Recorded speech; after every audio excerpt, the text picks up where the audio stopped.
आपके लिए एक वीडियो लेकर आ गए हैं। इसमें हम डिस्कशन करेंगे क्योंकि आप सभी को पता है कि बीएड बीटीसी का बहुत ही बड़ा मुद्दा जो है वो चला हुआ है। क्योंकि आप सभी को पता है अभी कुछ दिन पहले जब सुप्रीम कोर्ट का फैसला आया था तो उन्होंने बीएड को बाहर का रास्ता दिखा दिया था। लेकिन जिन लोगों को पहले से ले चुका है, क्योंकि उन्होंने बोला कि 2018 के बाद जिन लोगों को हमने जो अपना जिस बेसिस पर हमने गज़ट रद्द किया था एनसीटी का, उस अकॉर्डिंग हमने निकाला है। लेकिन आप सभी को पता है कि जिन स्टेट्स में बीएड को ऑलरेडी ले लिया गया है या ऑन प्रोसेसिंग जो भर्तियां हैं उनके लिए थोड़ा सी राहत दी थी। उन्होंने बोला था कि हम अगर उन्होंने देखिए एक बहुत बड़ा बात कही, उन्होंने कहा कि अगर कोई भी ऐसा याचिका करता, अगर हमारे सुप्रीम कोर्ट में याचिका लगाता है या पहल करता है जो ऑलरेडी जो है जिन्होंने ज्वाइन कर लिया है और वो आकर करते हैं, तो हम उसके ऊपर अलग से सुनवाई करेंगे। लेकिन क्योंकि जिन्होंने याचिका लगाई थी, जिनकी याचिका खारिज की गई, वो इस बात पर थी कि अगली भर्तियों में क्या होगा, तो उसका निर्णय साफ था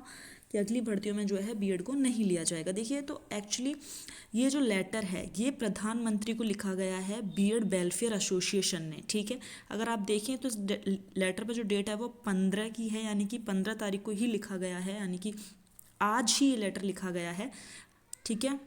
तो देखिए सेवा में प्रधानमंत्री जी को सीधे लिखा गया, जिसमें लिखा हुआ है, मैं एक शॉर्ट फॉर्म में अगर आपको बताऊं तो जिसमें लिखा गया है कि 2018 में बीएड के अभ्यर्थियों को एनसीटी का जो गजट था वो रद्द कर दिया गया था।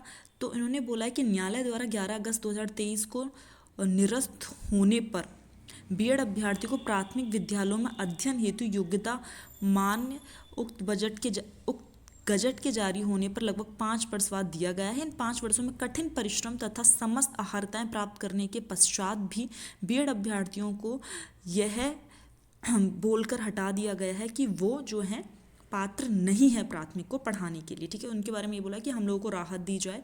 हम लोगों ने अब वो कौन सी ट्रेनिंग कराते जिसमें हमने इतनी साल वर्क कर लिया, 5 साल जब हमने ऑन फील्ड वर्क कर लिया, तो इससे ज़्यादा वो क्या ही ट्रेनिंग देंगे कि बच्चों को कैसे पढ़ाया जाता है। इसमें ये सब कुछ लिखा हुआ है, ठीक है।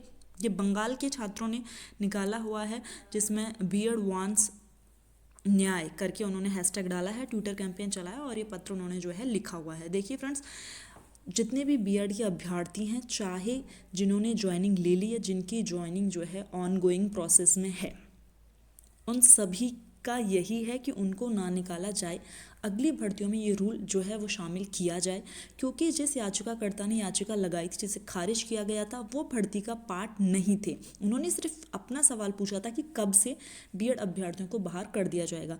लेकिन क्योंकि सुप्रीम कोर्ट ने ये खुद बोला अपनी पूरी हियरिंग में, जब अगर आप देखेंगे कि जब उन्होंने उठाया कितने सारे लोग बाहर हो जाएंगे, तो उन्होंने थोड़ा सा बोला कि अगर कोई ऐसा याचिकाकर्ता होता या कोई ऐसा आता हमारे पास याचिका लेकर जो भर्ती में शामिल है, तो हम इसके ऊपर सुनवाई करेंगे। अगर कोई जाकर वहाँ लगाता है तो हम इसके ऊपर एक अलग से सुनवाई करेंगे, ठीक है।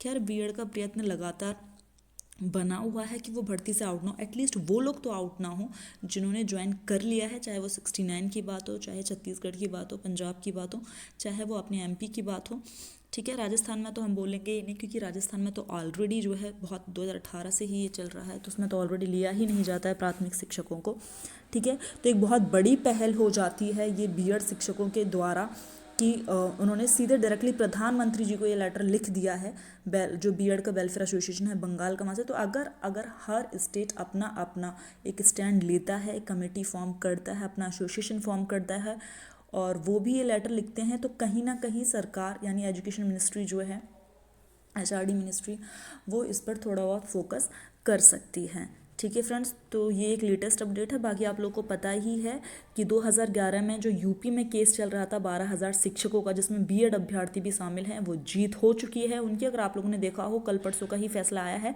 2011 में उनको रोक लिया गया था, अब 2011 के बाद 2023 में उनको सक्सेस प्राप्त हुई है और बहुत सारे 12,000 करीब अभ्यर्थियों को यूपी में ही जॉब जो है शिक्षक के बतौर मिली है, ठीक है फ्रेंड्स।